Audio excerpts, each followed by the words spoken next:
Hi, gang. It's Patrick. And Ryan. Coming up on today's episode, we're off to Neverland with a spoiler-free review of Disney's latest live-action movie, Peter Pan and Wendy. As always, we discuss the latest Disney news, and we close out the show with some quick D. All that and more on today's episode of Gays Do the D. To all who come to this happy place, welcome.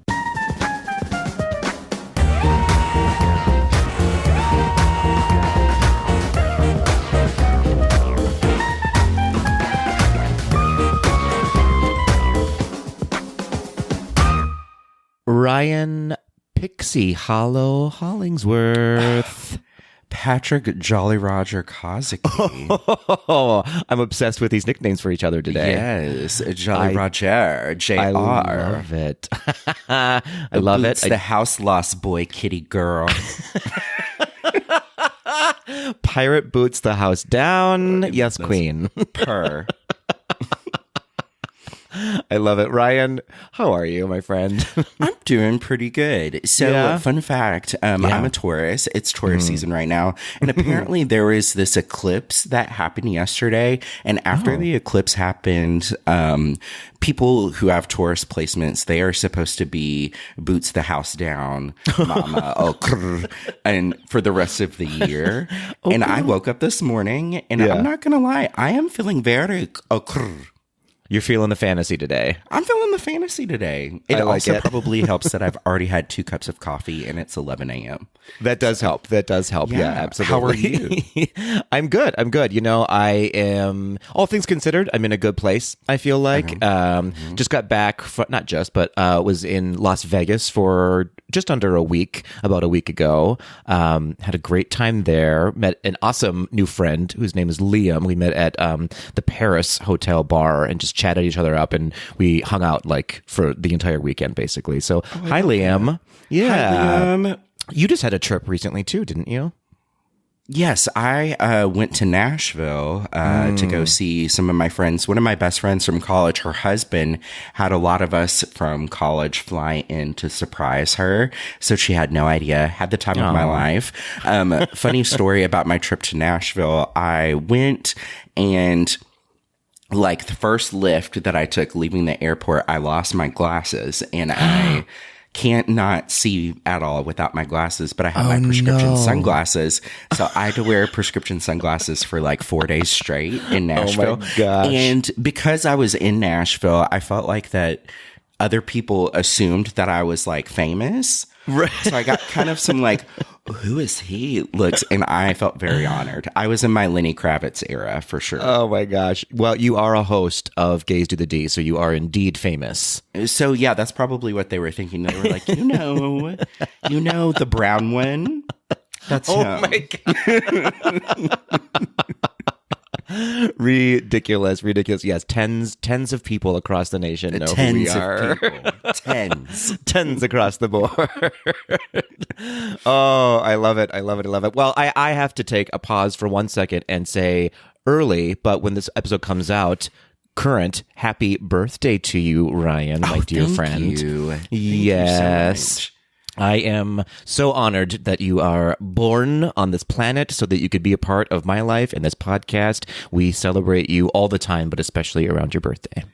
Thank you, Patrick. I love my birthday. It's my favorite holiday, and that might be very narcissistic of me, but I will be celebrating for the rest of the month. So fantastic. If you follow me on Instagram, just mute me now because I'm about to be real obnoxious. It's going to get super lit for your birthday. Yes. I like it. Oh, absolutely. Absolutely. Do you have any fun birthday plans specifically, or is it you're just like letting Jesus take the wheel? So for today, today is my birthday with all of my Orlando crew. So tonight is themed Ryan's Renaissance. So my birthday party is themed after the Beyonce album. Of course. And everyone who is coming is wearing a Beyonce inspired outfit. So I'm very excited about that.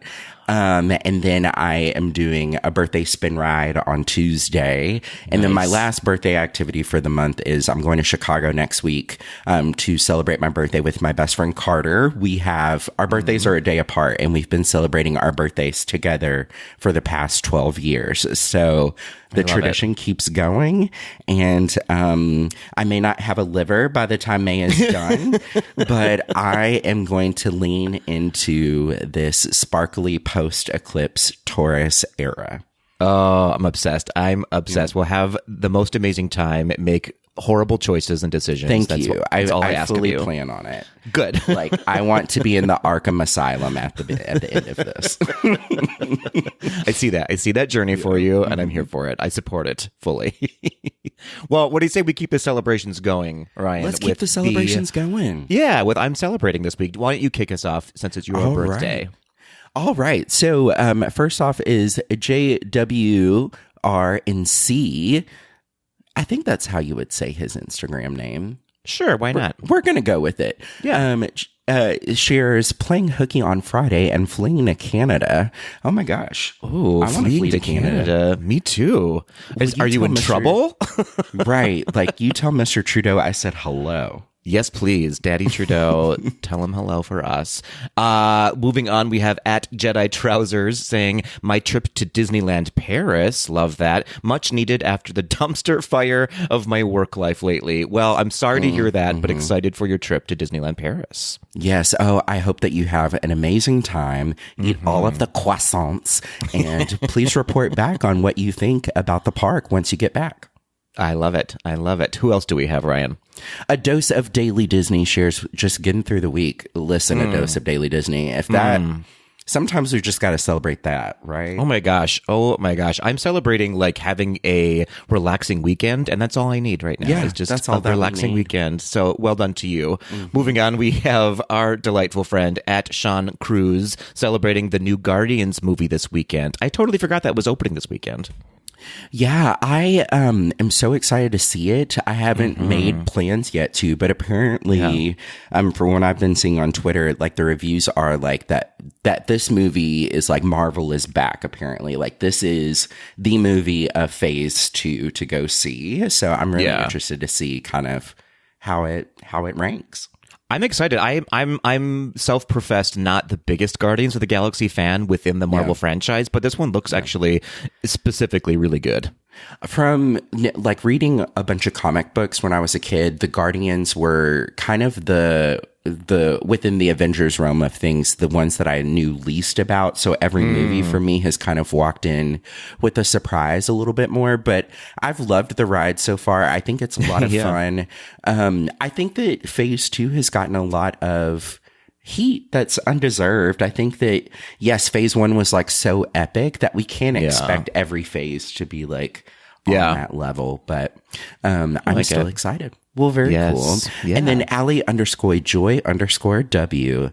I feel like that's a good like hand clap, like Allie clap _joy. You know, like I don't know. Anyways, I like this. My student's musical performance of The Little Mermaid Jr. That sounds adorable. It does sound adorable. If you have a recording of it, send it our way. We'll play it here on the podcast for you. I would love to watch it. Well, thank you, everybody, for sending us your celebrations. And I guess speaking of The Little Mermaid, boy, oh boy, when that song, Part of Your World, dropped last week, I lost my cool. It was so good. Like listening to it with these like fancy new AirPods that I have with the noise cancellation and the spatial audio. This is a commercial for Apple. Oh my gosh, Hallie put her foot right up in that song. Oh my Lord, it was so good. I was expecting it to be amazing, but I wasn't expecting to like cry while I was listening to it. Do you know what I mean? And I was officially crying when listening to it. It hits just the way that she evokes so much emotion while having such a sheer simplicity, just like pure tone in her voice. Like she is a talent. I don't want to compare talents because everybody is talented in their own way. But, you know, whenever Christina does, reflections, you know, Christina does the natural Christina runs, and it's like, you know, she does it all in the growls. But I just feel like that Hallie, she just like opens her mouth and light, fluffy, delicate pureness just falls right out. And she's going to, I think that Hallie's going to EGOT by the time she's like in her 40s. Because she's what, 20 right now? Yeah. 20? She's gonna kill it. Yeah, she already is. She's incredible. And I was like, boy, oh boy, she must be a janitor because she has so many keys in her repertoire. So many keys. She key changed like 47 times, and I was here for every single one of them. She was a love on top key changing. Like, yes, that's exactly what it was. Oh my gosh. Oh, amazing. So excited. It made me even more excited for the movie, which drops this month. It's Mermaid. M-A-Y. It's Mermaid. Mermaid May. Mermaid. Oh, I love that. I like it. Mermaid. I'm also very excited to see Mr. Javier as King Triton. Every time I see the commercials and the trailers, I may pause it for a second just to like look at Javier just a little bit longer in his split frame. There's something about that man that just really does it for me. I don't know what it is. He's got just like a still presence or something that I'm just like, he's just very commanding just by standing there in a room. So yeah, very, very exciting. Well, speaking, go ahead. Oh, I was just about to say YDE, yes, daddy energy. Slap that on a pillow immediately. YDE, yes, daddy energy. Hashtag YDE. I like it. I like that. Well, speaking, moving on to more mermaid news in Mermaid May, we teased this a while ago, but it's actually happening now. Finally, our first ever Gaze Read the D coming up this May 20th at 2 p.m. Central Time. We're reading, JT is sort of leading us in this. We are reading, so buy them now, or if you have already read it, reread it. The book Part of Your World by Liz Braswell, which is sort of one of those what if Disney books. So this one supposes what if Ursula was not defeated by King Triton and Prince Eric and Ariel, and what happened afterwards if she did not, in fact, die via boat. So check that out. I've read it already. I think it's a really fun book. I'm excited to talk about it. We're going to discuss it on May 20th at 2 p.m., like I said, Central Time. You can head over to gazetothed.com and click on Gaze Read the D tab for more details, and then that is where we will also post the Zoom link, which is where we will have our book club. You know, something that I think is so exciting about this is just listening to JT talk about literature. Like, I don't know if you've ever just like ask JT what his favorite book is, or, you know, just listening to him talk about books. I want him to be a college literary professor at Vanderbilt. Yes. With like a library surrounding him and him in a velvet suit with a pipe. Like, he is just, I love the way that he talks about books. So I think that our listeners are really in for a treat. I think so too. Yeah, he's so knowledgeable. He has a wealth of information of Disney history, and he's great. And if you don't follow him, you should be following him because he has amazing book recommendations on his Instagram page as well. And his arms are amazing. His arms are amazing. Well done on so many levels, JT. Good for you. You go, Glen Coco. I love it. You go, Glen Coco. Well, let's move on, Ryan, into some fun listener feedback. We have a couple responses from our last episode of the Fab 5 Yas Queen moments in Disney history. And then we also have a question from one of our listeners. Why don't you kick us off, Ryan? All right, perfect. At Jedi Trousers, perfect list from both of you that he shares about the last episode. I just want to add to the three fairies from Sleeping Beauty.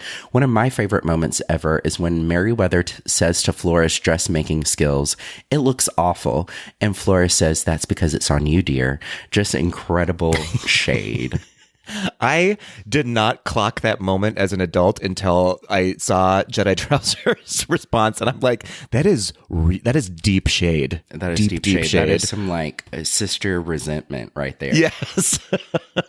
That's because it's on you, dear. Oh, I love it. I love it. Moving on, we have at Mr. Kev saying, "I felt very connected to the story of Luca as an allegory for the coming out first crush experience. Whether intentional or not, it definitely spoke to my little queer inner child who wanted to be free to show his true colors and form out loud." I love that sentiment. And yeah, absolutely. The movie Luca has so many layers. And for sure, if you're a queer kid watching that, I have to assume you absolutely like latched onto that message. Oh, absolutely. I told myself, first of all, that the last 2 episodes I've been on, I've said absolutely so many times. So I promised myself this episode that I wouldn't say absolutely, and then I just did. But that's okay. So I've got one. That's the one counter. But I agree. Luca says so many things so quietly but so loudly at the same time. And I know whenever the very end, I was thinking about my first crush as a little queer bee, and it really does bring up so many emotions.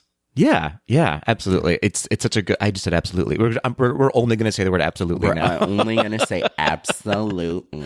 Somebody count for us so we can tell on the next episode how many times we said the word absolutely. But yeah, love that movie. And last but not least, like I said, we have a question from one of our listeners, our Tweedle from overseas, Andy Heath, who is at Andy Heath Puppeteer on Instagram, sent us a lovely video. Basically, but it's going to be a voice memo for all of you at home because so we get to listen to his voice again. We get to listen to his voice. Yes. Are you ready, Ryan? I'm ready. Here we go. I'm going to play it now. Hi guys, how you doing? It's Andy from the UK here. As I've mentioned recently, we are taking our 2 very good friends to Disney World for their first ever trip in September this year. What I didn't mention is that they are very strict vegans. So my question to you and to anyone else listening is, what are the best vegan options in Disney World? Although myself and my partner John are not vegans, we want to make sure that their trip is absolutely perfect for them. So if anyone has any bright ideas, we'd love to hear. Thanks so much. All the best and speak to you soon. I could listen to that man read the phone book. Isn't he delightful? So charming. We love him. So, and how thoughtful to think of his friends on their upcoming trip to Disney World and wanting them to have a culinary experience while still being vegans. I want to throw this a little bit to you, Ryan. Though you're not a vegan, you are a vegetarian, and so I am a vegetarian. I'm plant-based. They're not the same, obviously. Yeah, but what do you have for us? So the nice thing that I think, one of my favorite things about vacationing at Disney World as a vegetarian is that regardless of where you go, there's always going to still be a vegetarian option beyond like a salad, right? You're burning carbs all day long, walking around Disney and screaming on rides. Right. You know, a salad doesn't cut it sometimes as a vegetarian. I was thinking about this, and some of my top favorite recommendations are kind of across parks and also in Disney Springs too. So while I'm not a vegan, I highly recommend, first off, in Hollywood Studios, the plant-based Ronto wrap located at Ronto Roasters. That is one of my favorite breakfast items ever. Like, period. Like, if I could get the recipe and make it with the chickpeas at my house, I would probably have a Ronto wrap every morning. It's good. It's hearty. It's something that, you know, you start your day off right with lots of carbs so that, you know, it gets you through the day. Yeah. I would also say I really enjoy the Impossible Burger at Sci-Fi Diner in Hollywood Studios. Yeah. I've been spending most of my time when it comes to eating. I've been eating a lot at Hollywood Studios like the past quarter because that is the park that I've ate the least at. So I'm spending some time there. Also, vegetarian breakfast at Be Our Guest in Magic Kingdom is really delicious.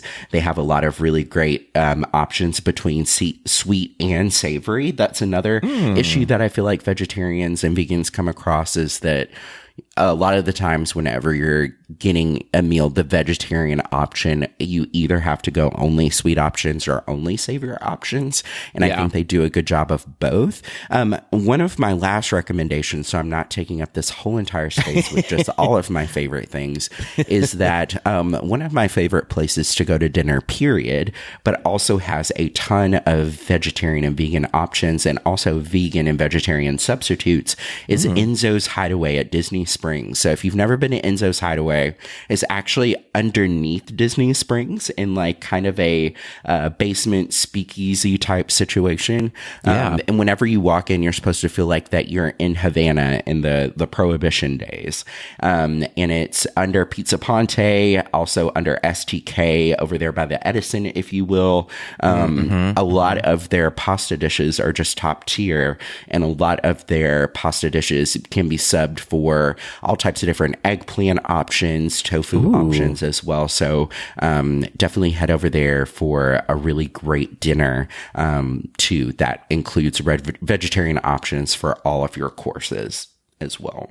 Yes, great recommendations. I knew that you would have some for us, and you did indeed. There's also, I discovered on the Disney World website, there is a whole page dedicated to plant-based meals that you can find within Disney World. I'll post a link to that in our show notes. But if you are listening right now, it's at disneyworld.disney.go.com/dining/plant-based. And there you can find tons of recommendations, and they even break it down to like where you can go, what you can find, and they give you the helpful hint of like looking for that little leaf circle that's on a lot of the menus. That will tell you that something is plant-based only, that there's no meat in it. So look for the leaf, and then you should be fine. The nice thing too about the Disney World app is that once you go into My Disney Experience and say you're mobile ordering, a lot of the times in like the main icons of dishes, they always have a plant-based like kind of icon that really sticks out, and you press it and it instantly filters the whole entire menu for you for just your plant-based options. So you don't have to scroll just to find what you can eat as well. So they do a really good job. Perfect. It's like we know things on this podcast sometimes, right? We know some things. So good luck to you. Good luck to you, Andy. Hopefully you have a wonderful trip, and hopefully this was helpful for you to set you up with success. Speaking of us knowing things, Ryan, what do we say we get into this week in Disney history before we kick ourselves into the news? Let's get into some Disney history. Let's open up those books. Let's learn some stuff. We learning. We're going to get learnt today on Days to the D. Starting out with a birthday. We actually have two birthdays to celebrate. One is, well, they're both very special, but one is specifically special for this episode. But we'll start with the other one. 110 years ago, born on May 8th, 1913, a man named Bob Clampett was born in San Diego, California.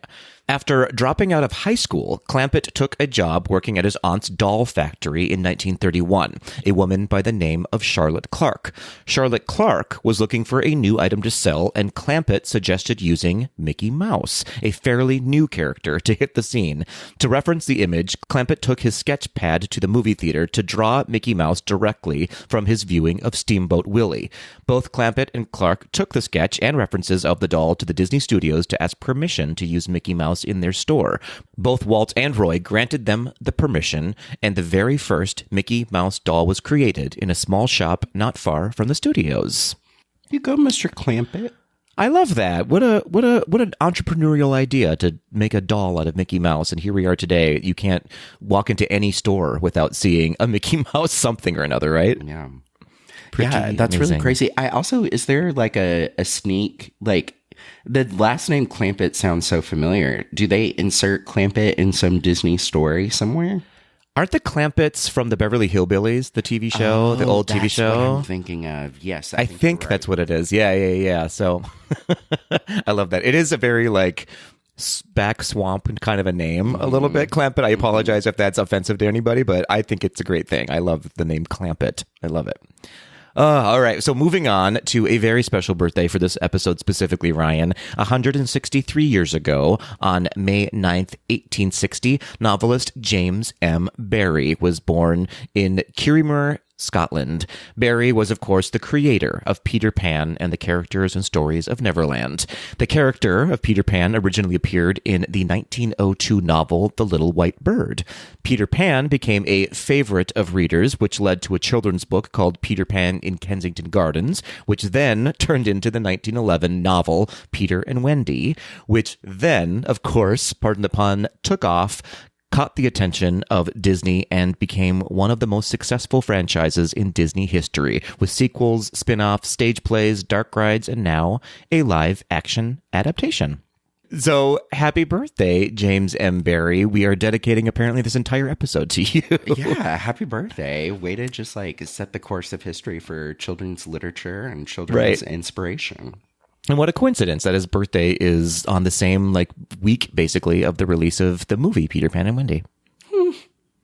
I mean, it's like they knew what they were doing, you know, sometimes. Sometimes. Well, with that, Ryan, we are closing the vault on This Week in Disney History.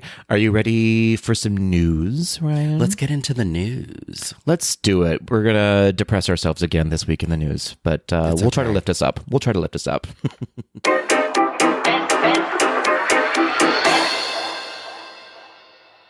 Gather around the fireplace, kids. It's time for another installment of Reedy Creek. Oh, dear. Oh, dear, indeed.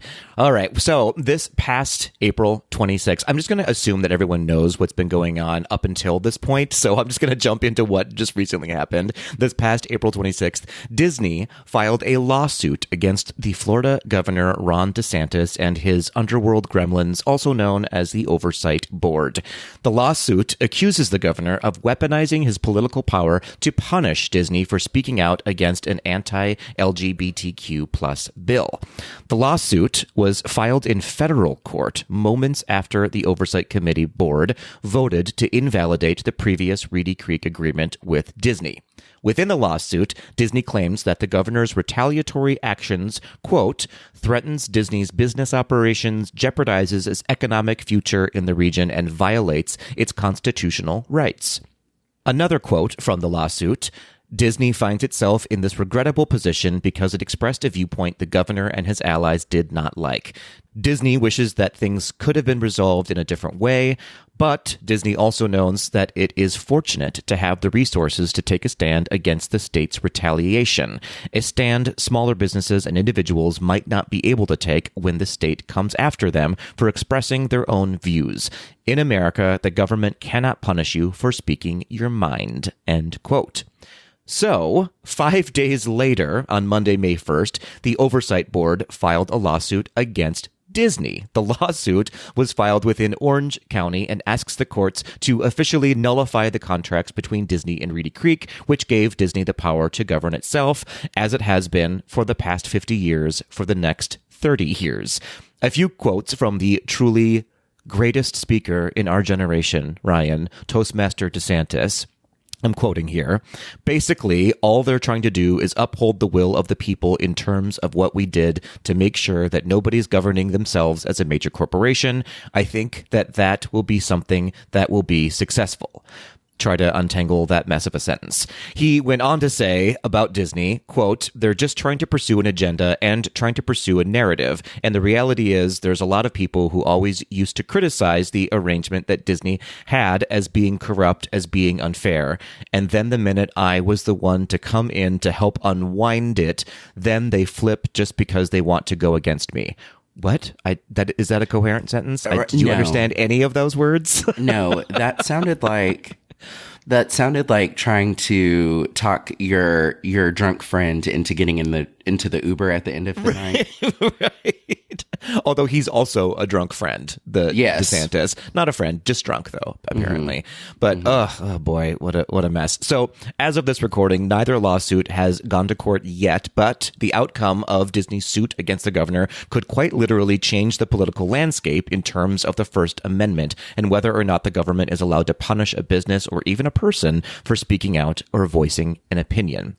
Now, one other item I wanted to add to this thickening pot, in a direct example of exactly how DeSantis is specifically punishing Disney, the Florida legislature has just approved a new bill with an amendment that is beyond directed at Disney only.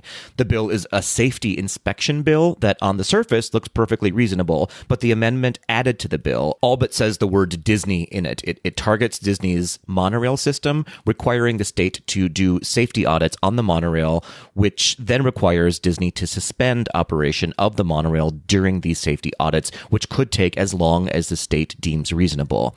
Now, the actual language of the amendment reads, quote, any governmentally or privately owned fixed guideway transportation system operating in the state, which are located within an independent special district created by local act, which have boundaries within 2 contiguous counties, which the Disney World monorail is the only transportation system in the world that fits that language.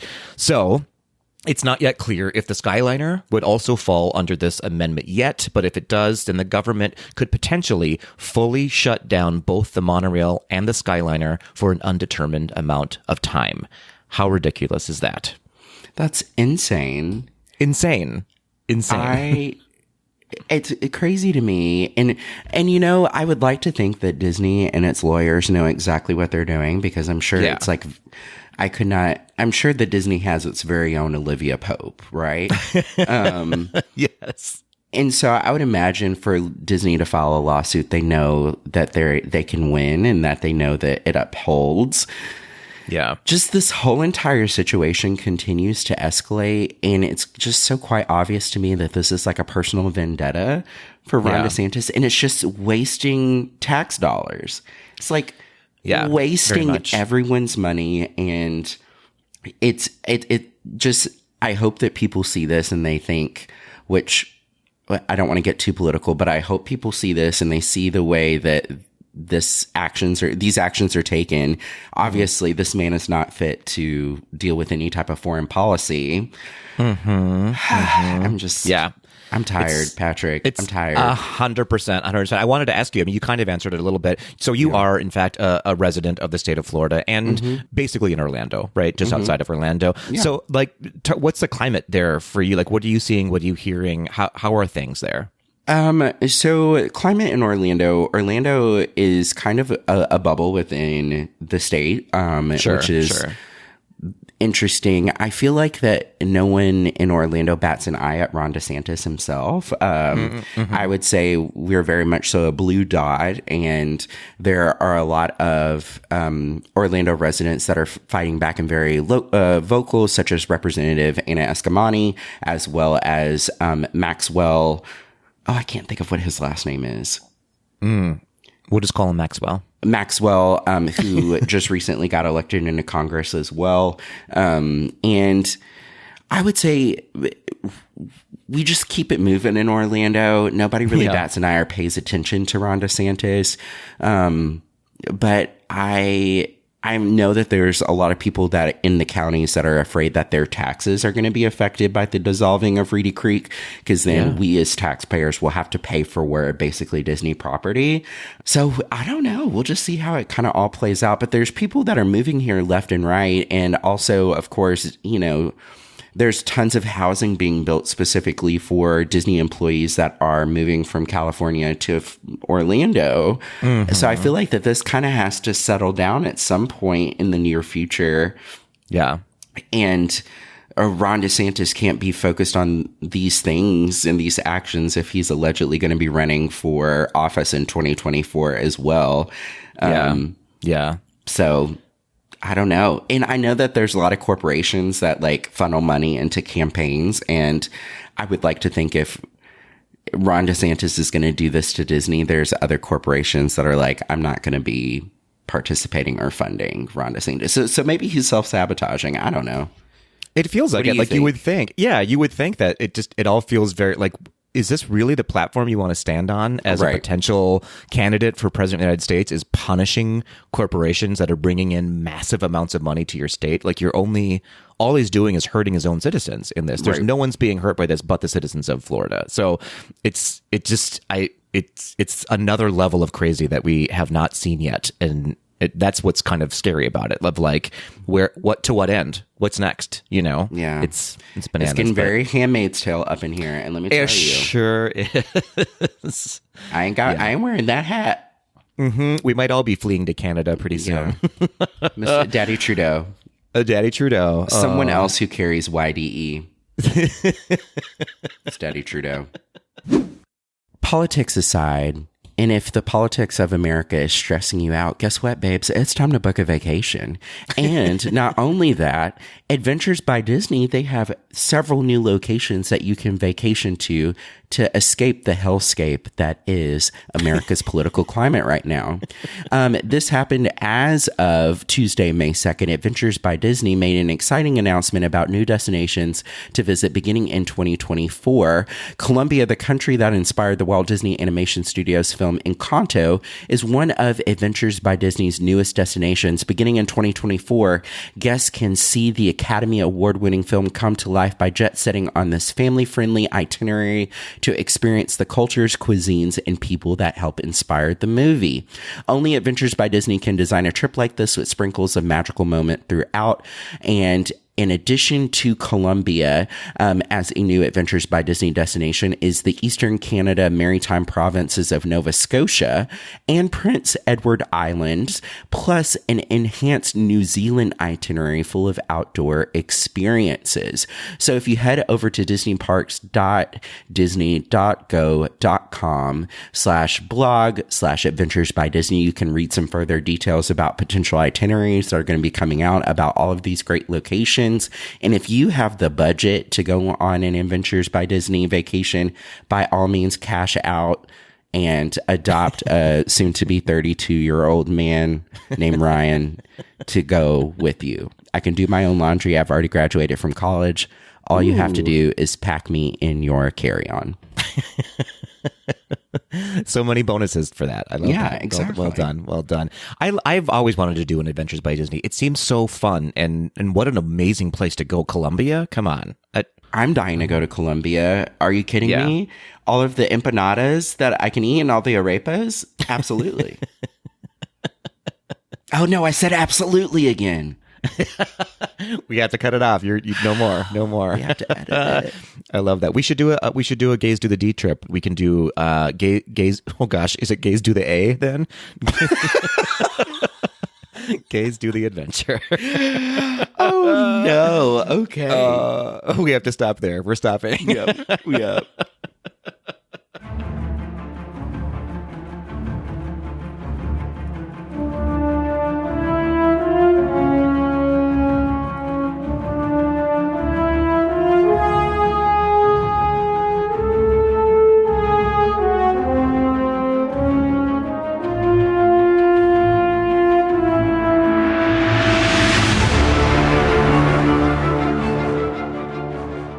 Ryan, are you thinking happy thoughts right now?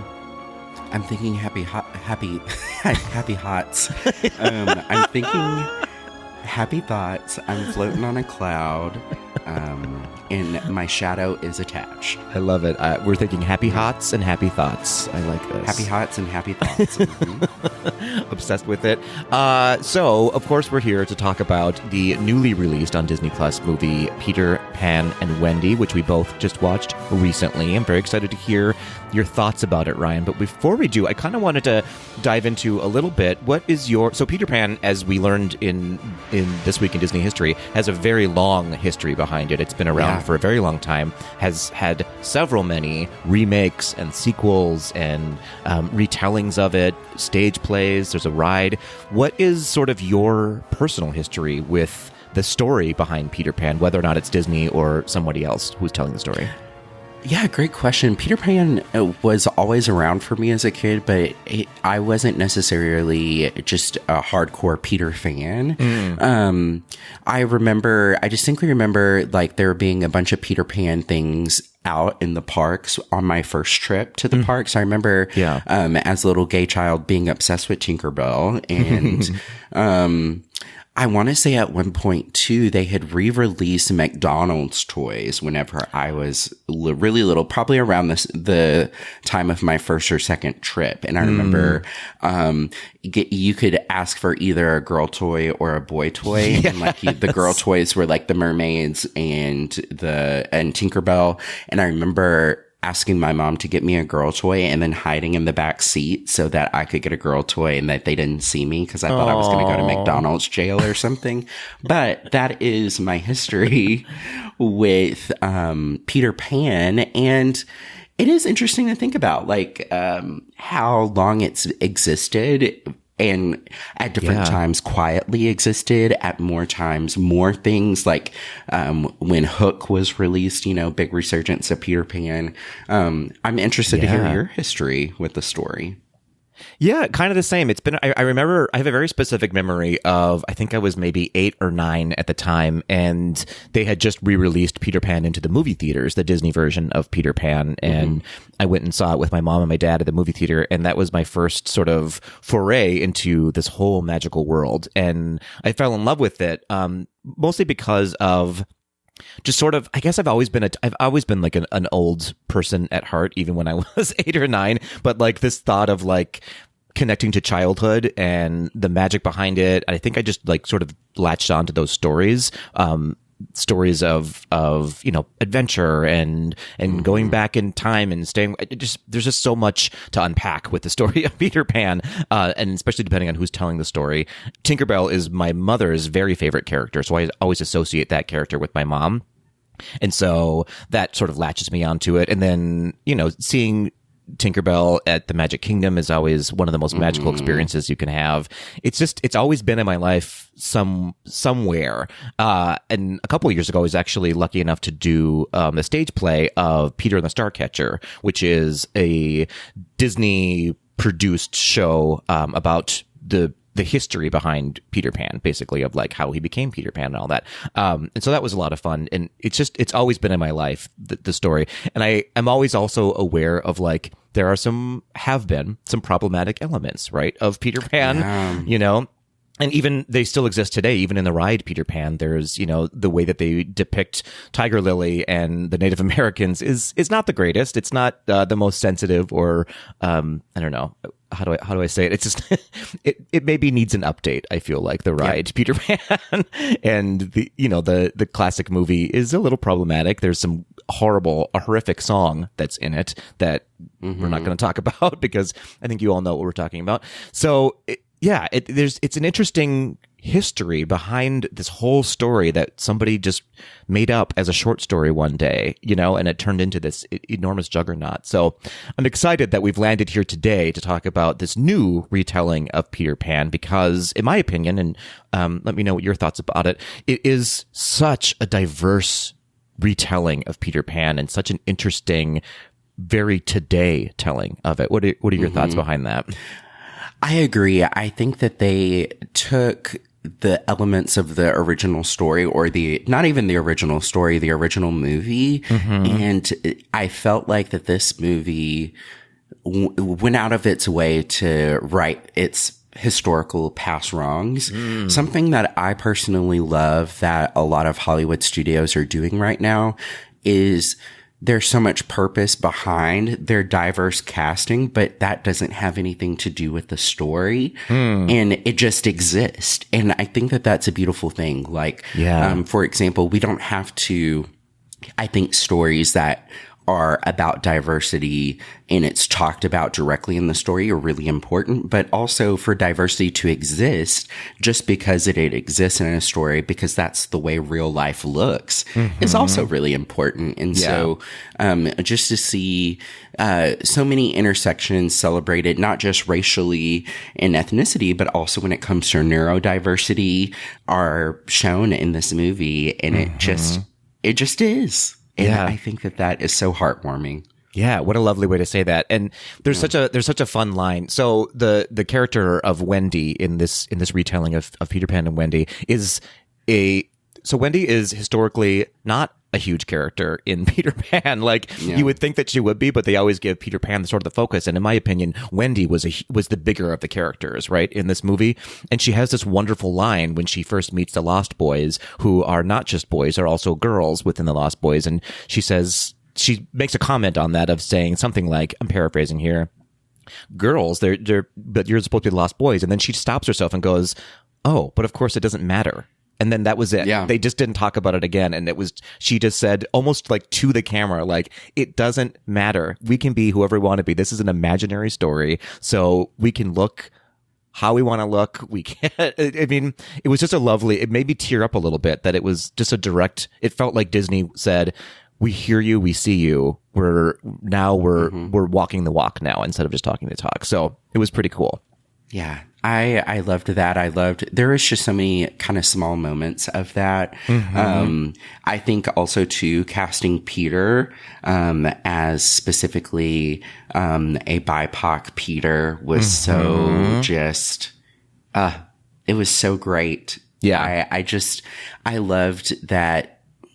It was just the ultimate kind of one of the ultimate moments of any character who is imaginary, who their story is not tied to a specific region, not tied to a specific ethnicity group. It can be whoever, you know, at any given time. And of course, I think that a lot of the pushback that I've seen from people when it comes to Ariel and things like that is like, well, mermaids are from Norway, and so Ariel can't be black, you know, all this other stuff. Yes. And there's no kind of argument that people can stand on with Peter Pan being a brown person. And I think that I'm really excited to see more stories. What I want to see from Disney, this is a little bit of a challenge. Great. I love the intentional diverse casting when it comes to existing stories. I want to see Disney make new stories that are as impactful to a newer generation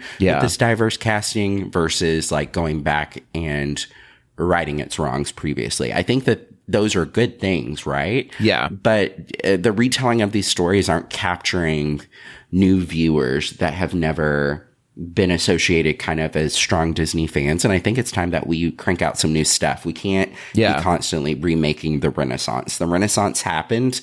Let's have a new Renaissance with new characters. I love this challenge. And we're sort of seeing it a little bit, right? With Encanto and Turning Red, and now the upcoming movie Wish has the central character is a girl of color, which is amazing. So you're right. That is a really interesting point to say that good for you for righting some wrongs, but now let's just start a new path of like, this is what we look like going forward, right? So that, I love absolutely. That. So it sounds like we both are on the same page in that we loved the beauty behind the diversity and sort of the storytelling in general. Let's dig into a little bit of like the movie itself now. So putting that sort of aside, right?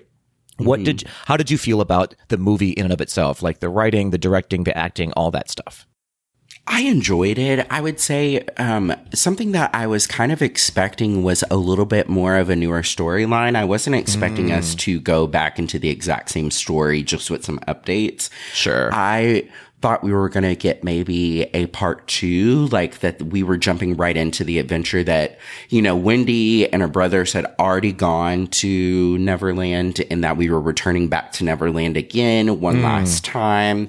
I was expecting some type of small twist on an update to the story. And I think that they did do some good updates, but I don't want to be negative because it was a really good movie, but I don't necessarily think I needed it.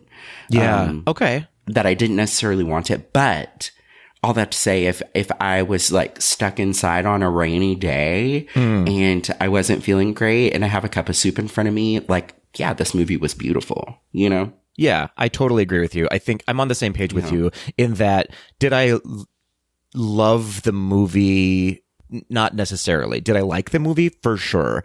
I'm happy that it exists in that, like if you have small children and you want this to be their first and only experience with Peter Pan, what a great movie to show them then, right? 100%. Yes. They don't have to see the stuff that happened before. Not that it was a bad movie, but it's a problematic movie, right? So this is a good like page 1 for a lot of people's first viewing of Peter Pan. But as someone who knows Peter Pan inside and out, right? I like you, I was sort of expecting a little bit of a different twist to it. There were some different angles for sure, like with Tiger Lily, and how she sort of saved Peter Pan and how all the women sort of saved all the men in this movie. So that was a fun twist to it. But I kind of wanted more adventure out of this movie. There wasn't like enough, like you have a movie with Lost Boys and crocodiles and pirates, and flying and fairies and mermaids. And with all that mixed in, it still, to me, lacked sort of, I don't know, like momentum or just something more swashbuckling or something. You know what I mean? I know it's not Pirates of the Caribbean, obviously, but I think that there was room for more.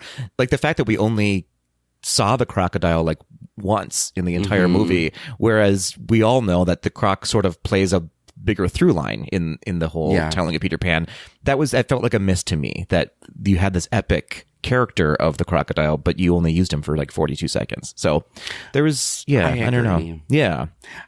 I definitely agree with that. I completely agree with what you were saying. It's funny that you brought up about Pirates of the Caribbean, because that was my thought watching the movie was that when they got to Neverland, it felt more Pirates of the Caribbean, but not when it comes to cinematography, which I love, because I think the Pirates movies just set like a whole new level of storytelling about the rides.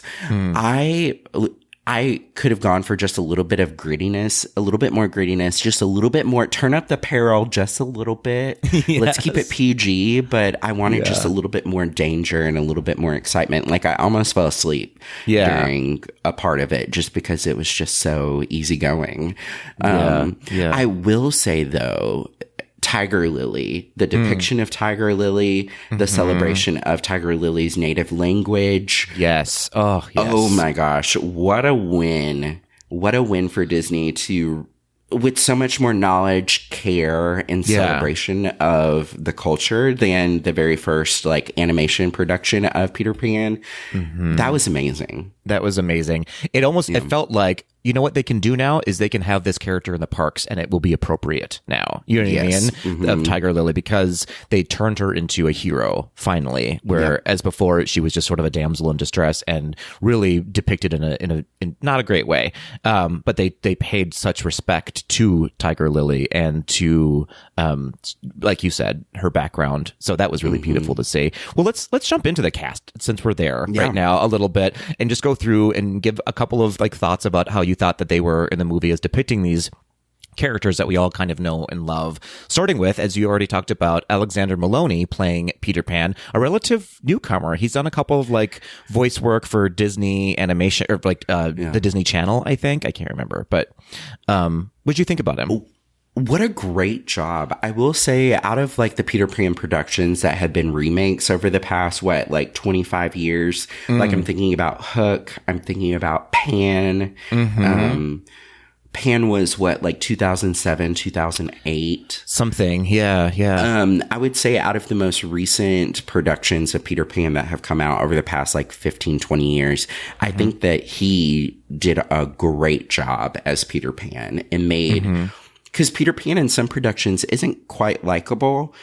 Yeah. In his rebelliousness, like nobody's going to tell me what to do. Right. And I thought that he made Peter more gentle and more likable. And I really enjoyed that.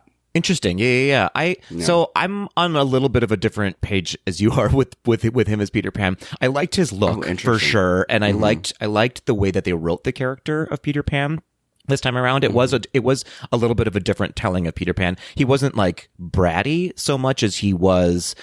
I guess I did still find him a little bit unlikable, but in a different way, right? Like I said, like in not like a na boot, like kind of a bratty way. It's just sort of like an arrogant way, which is an interesting way to tell the story, right? I don't know that he, for me, had the chops to pull it off. It was a tough sell. It was a tough ask, I think, of someone so young, because I believe he's quite young. And I don't know, and I hate like commenting on children as actors because they're still like forming ideas and opinions and all that stuff. Right. But I almost wish that they had like found one more step in the casting process of someone who was just a little bit stronger of an actor. But that being said, I did like this telling of the character of Peter Pan. So we're on a little bit of a different page there with Peter. But psychological safety, differing opinions can be respected in this space. Who knew? Who knew? Well, let's move on to Wendy then, who is, as I said, in my opinion, the bigger, more prominent character in this movie. Ever Anderson was playing Wendy Darling, also a fairly new actor. She did play young Natasha in Black Widow, if you can remember way back in, 2021, Black Widow, when that came out. What did you think of Ever Anderson as Wendy?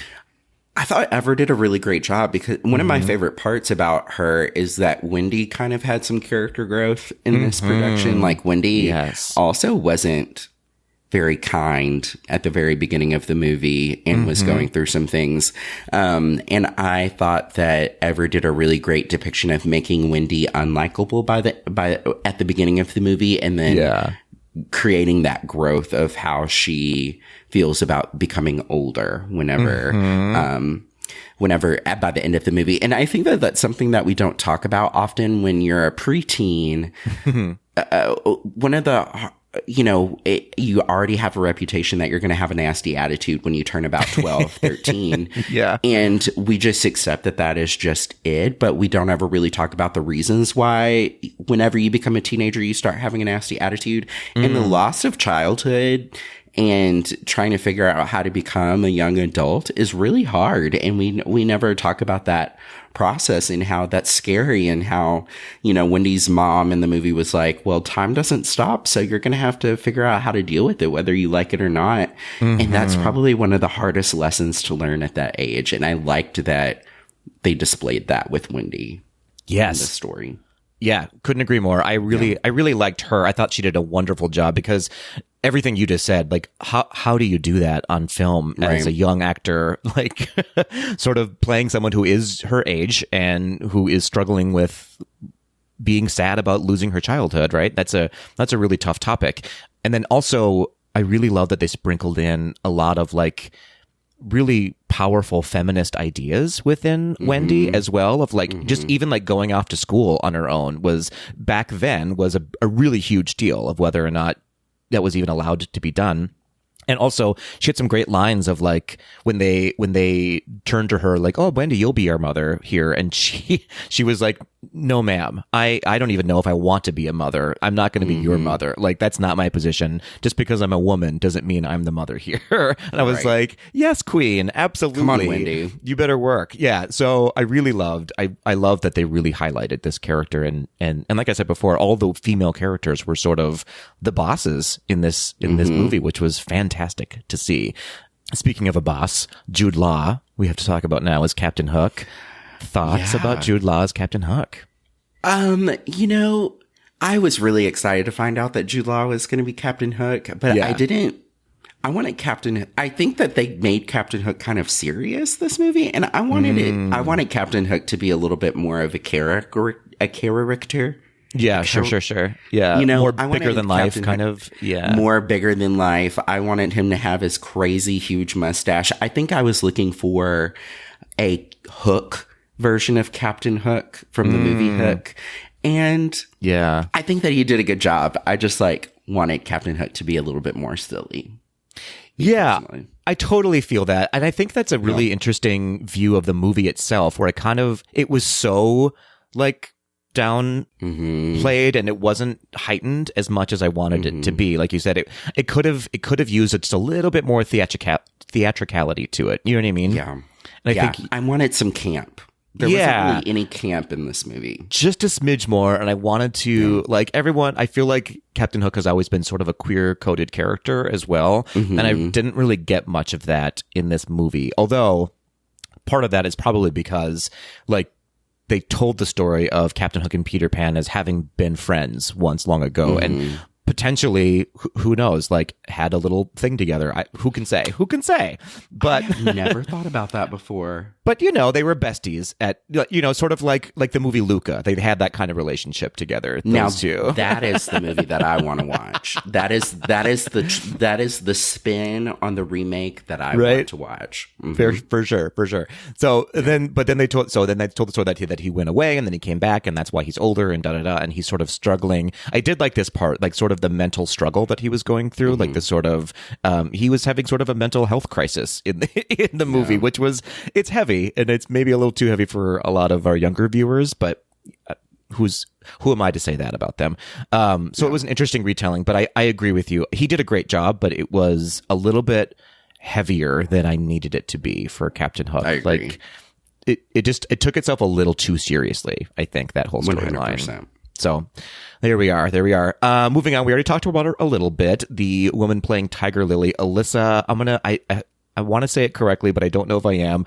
Wapanatank? Is that how you say it? Wapanatank? That's how I would pronounce it. Okay. So, Alyssa Wapanatank. Somebody correct me if I'm wrong, because I do want to give her the honor of saying her name correctly. But also, again, fairly new. She was in a few episodes of Riverdale as the character Lizzo. I don't watch that show, so I don't know if that's a big deal or not. But thoughts on Alyssa Wapanatank? Amazing. No notes. No notes. Cast her in everything moving forward. Yeah.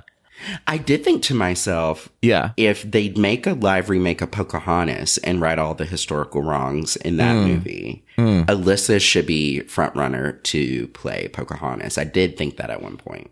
She was amazing, stunning to watch. And I don't mean, I'm not commenting on her beauty, and she is beautiful, but just she's very captivating to watch on screen. And my only note was I kind of wanted more out of the character of Tiger Lily. Like, give us some more story, because they sprinkled in some, but it wasn't enough to like really get me as invested as I wanted to be in the character, I guess. But I say well done to the writers and well done to her for correcting this character, I guess, right? Agreed.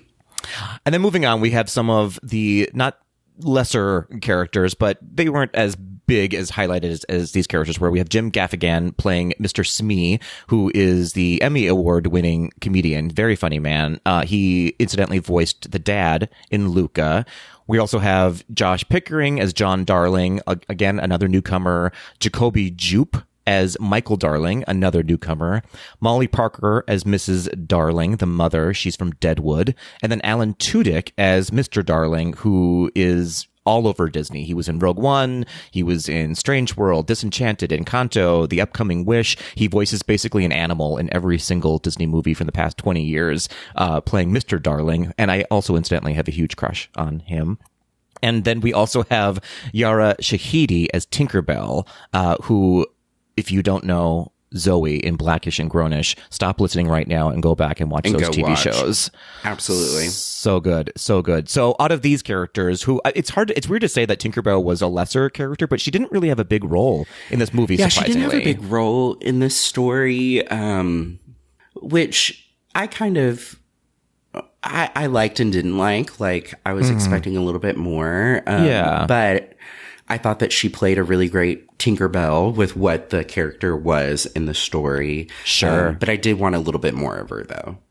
What? Yeah, same here. Same here. I feel like they did her wrong in how they shot her as well in the movie. Like, it was very almost, I don't know. It was stylized so strange, where it was just these like close-ups of her just like shrugging or doing weird, like, I don't know. It was almost, they were trying to like do the animated version of Tinkerbell, and it just wasn't working for me.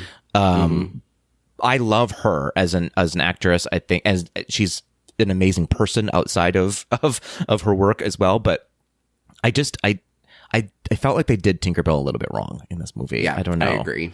So, and I don't think it was her fault. I just think it was the way that they shot her. They didn't know what to do with Tinkerbell in this movie, which was a weird thing. I did love the line at the end of the film, though, when she says to Wendy, and this, man, like, there's so many levels to it, and I saw it through through a very specific lens in which she said, as a black woman saying to a white woman, "Thank you for hearing me." And I was like, oh boy, what a line to get to say. I don't know, that it just struck me. There was a lot of moments like that throughout the movie. I was like, oh, okay, woke Peter Pan. I see you. I was grateful. I thought that was really good. Yeah. And I think it said something about not just, the racial dynamic, but also women advocating for other women. I thought that was like a really beautiful thing. Yeah, that's a good point. I did like this about Tinkerbell, that they didn't go down the route of Tinkerbell being jealous of Wendy because she was in love with Peter Pan. I was like, we don't need that nonsense. That was a nonsense storyline. So we don't need it. I'm glad they stuck away from it. But women protecting women, all about it. All about it. Okay, so moving on then to just a couple of people in the production staff. We have David Lowery was the director of this movie, who also directed the live action Pete's Dragon.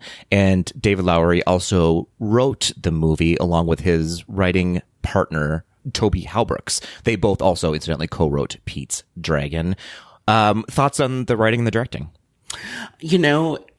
Like I said earlier, I didn't necessarily need this movie, but is this movie aesthetically beautiful and also a fun watch? Yes. I think that they did a great job. I think if the intention was to make a remake that put the story in with modern day awareness, then they definitely checked the boxes for sure. Yeah. Did the story itself really just, am I gobsmacked? No. Fair. Does that make sense? It 100% does. Yeah. Yeah. So I think that it was good. You know, it was really good. Actually, my favorite part of the whole entire movie, and this is maybe just because I was watching the movie with my AirPods in, the score is gorgeous. Yeah, it was a very sweeping score. It fit the movie very well. Yeah, 100%. I think you and I are on the same page with this movie in that you're right. It checked every single box that I wanted it to check in as far as inclusivity and this is how we should be making movies now. But it didn't check all the boxes for me in that it didn't quite get there story wise for me. Like everything else other than the story, I really liked. But so I don't know. It's hard for me to judge this movie because I think you said it best. Like, did I like it? Yeah. Did I love it? I didn't love it. So maybe we just need to leave it there. I don't know. Yeah. Yeah. And I think that that's okay. Like, not every single movie. It's hard because especially over the past 3-4 years, a lot of movies that have been cranked out have been blockbusters. And now we are having blockbuster expectations for every single movie that comes out, especially as we're returning to theater, especially because a lot of these movies we've been waiting for so long for because they got delayed. And I think that we just have to remind ourselves sometimes that sometimes a movie's just a movie. That's 100%. And I have to, I said before on the podcast that I was confused of why they didn't put this in the theaters. And now I think I know why. Like it wasn't necessarily, a popcorn eating movie, right? It was more of a sit down and watch this on a rainy Sunday afternoon kind of a movie. So I think it fit pretty well in Disney Plus instead of the movie theaters. So scores are already coming out because it's been out for about a week and a half now. So on Rotten Tomatoes, which is not the end all be all, but we kind of use it. It did receive a 64%, which I feel is pretty high for this movie on Rotten Tomatoes. However, it only received so far a 13% on the audience score. So that's not great. Audiences are apparently not loving it as much as we liked it. Yeah. I will say, I bet that there are several very specific reasons as to why it's getting that 13% audience score. Such a good point. And I'm going to guess that the reviews are probably pretty monochromatic of the reviewers. Okay. I'm just going to leave it right there. Such a good point. Thank you for bringing that up. Yeah. So, okay, yeah, that could be, you're very right in that. I have to believe that that's exactly what's going on there in that disparity of 64 versus 13. That's a huge gap in. It's objectively a good movie. I don't think it deserves the 13%. Like, if I were to review it myself as the cinematic expert that I am, I'm not really at all whatsoever. Like, but I would give it I would probably give it like a upper 50s, low 60s myself. Yeah. I like this. Maybe we have to start doing this. This is gaze rate the D. All right. So let's do it. Let's do it on 2 levels though. So, and I think I know what our answers are. So, 1 to 5 overall for a movie, gaze rate the D. What would you give this movie? 1 being the lowest score, 5 being the best score. 1 to 5, I would give it a 2.5. 100%. I was literally going to say 2.5. So then I think we need to also we're going to do this in every time we do a movie now. Let's rate it in as far as like, let's give it a rainbow rating, right? So what would you give this on an inclusivity scale, 1 to 5? Oh, inclusivity scale, 5.5. Yeah. It broke the meter on inclusivity scale, I feel like. So, okay, great. So overall, we're giving this movie then, if we combine the scores, a 3.5, basically. Yeah. If we add them together. That feels right. Okay, great. Question for you, and I've been thinking about this, and I was thinking about it when I was watching the movie. Are we going to see a black Tinkerbell coming out of Cinderella's castle anytime soon? Now that we have a black Tinkerbell on screen. Question. And if not, why not? If not, why not? Great question. Thank you. I don't know if we will see it just yet, simply because I also feel like this release, with it being directly on Disney Plus and the announcements of it coming out were like right before it dropped.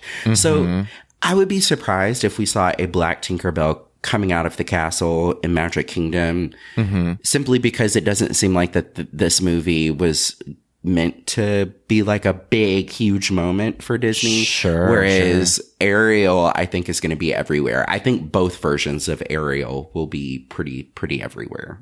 Interesting. Yeah, that's a good point. Yeah. So something we didn't talk about is that we are, in fact, getting an Ariel meet and greet in Hollywood Studios, which will be the Ariel from the live action movie, an Ariel of color.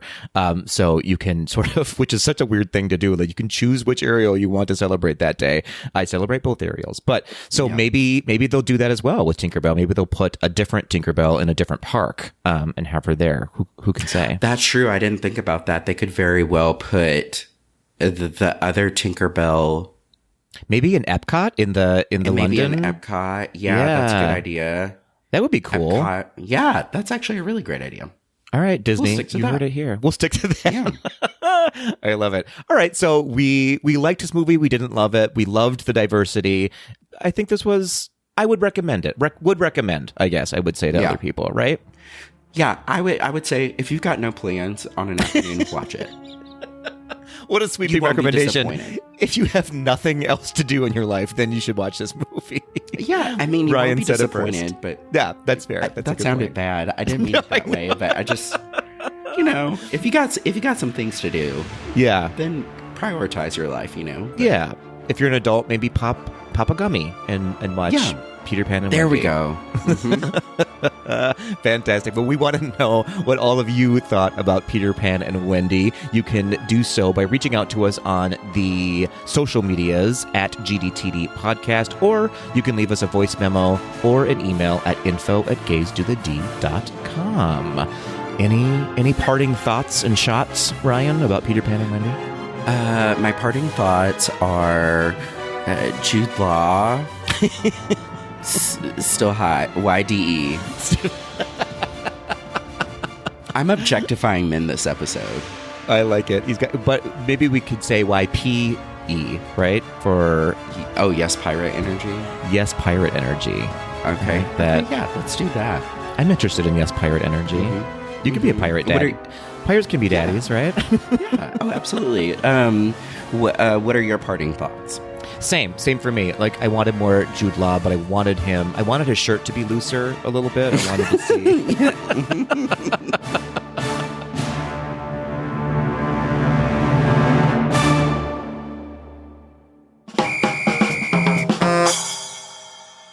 Patrick, are you ready to get pixie dusty with some quick D?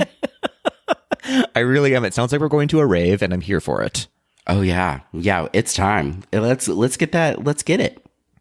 Let's get into it. I like that. Maybe Disney needs to open like a gay club called Pixie Hollow. I just feel like so many things would happen in there. That sounds scary. Pixie Hollow. Well, it sounds wonderful. Like it does sound wonderful. Yeah. But also, just shenanigans in Pixie Hollow.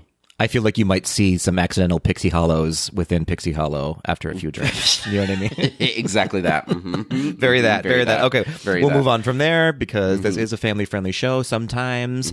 Are you ready for some quick D, Ryan? Let's do it. Let's do it. We have listener submitted quick tea questions again. I love when you all do this. I'm going to pick two of them because they are appropriate and we can read them on the air. So are you ready for these questions? All right. Yes.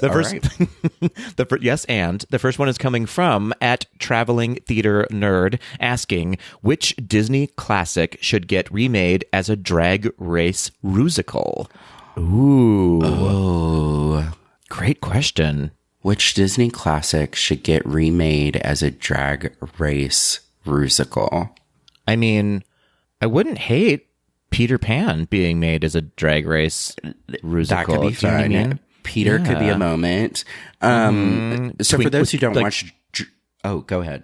I was going to say Twinkerbell could be one of the characters. Twinkerbell. Okay. Right? Yes, Right? Twinkerbell. So for those who don't watch Drag Race, the musical episode is basically a challenge in which the drag queens have to perform a about 10-minute long lip sync musical. Mm-hmm. Yeah. And it's all about your stage presence. That's what you got to bring when it comes to the musical.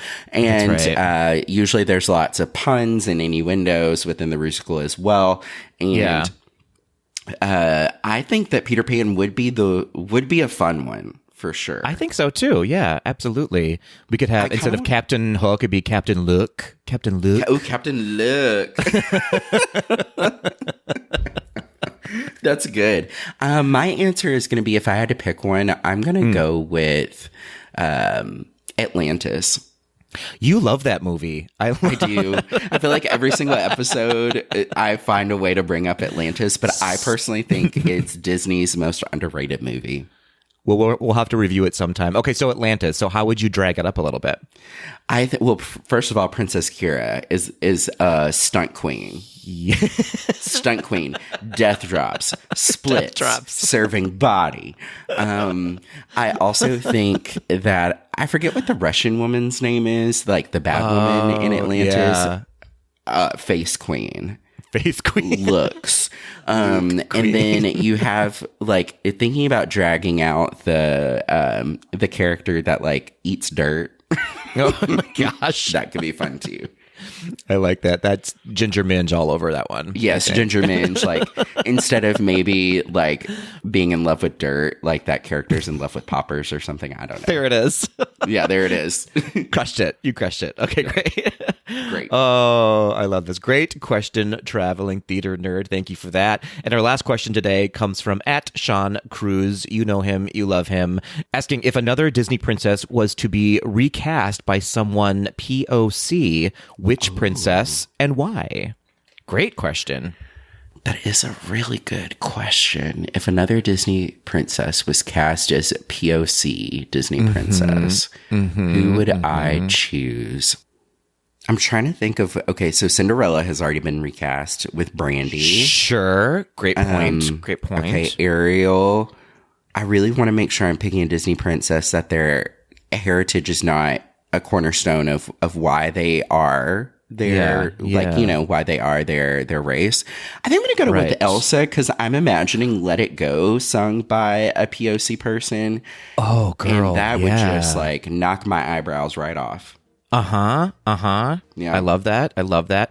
I'm thinking, like, in name alone, it would go a long way if we cast Sleeping Beauty as a person of color, right? That's a great idea. Do you know what I mean? Like, that would just like about Aurora. Leaps and bounds, and what a great Oh, I like this. This didn't get funny; it just got serious. Yeah. Also, like, making sure that you're intentionally like recoding medieval times as like, because people of color existed during that time. You know what I mean? I think that would be more impactful. I actually take back my Elsa statement. I think I'm going to go with Sleeping Beauty as well. And if you really think about it, like, making all of the people in Sleeping Beauty people of color would be hilarious. I love this. The shenanigans. The shenanigans of the fairies. I love that. They're going to get even nastier with each other. I love that. Yes. Okay, we're doing it. Sleeping Beauty, Aurora, is the new person of color to be recast. We did it. Congratulations, us. Thanks, everybody. That will do it for this episode of Gays Do the D. Thanks for listening. To become a patron of the podcast, visit our website at gaysdothed.com/donate. For a donation of any amount, you can receive exclusive Gays Do the D content and help us continue to bring you the very best Disney news and discussion. Continue the conversation after this episode on Facebook, Instagram, and Twitter at GDTD Podcast. Submit your questions or show ideas to info@gaysdothed.com. Have a great week, everybody. See ya real soon.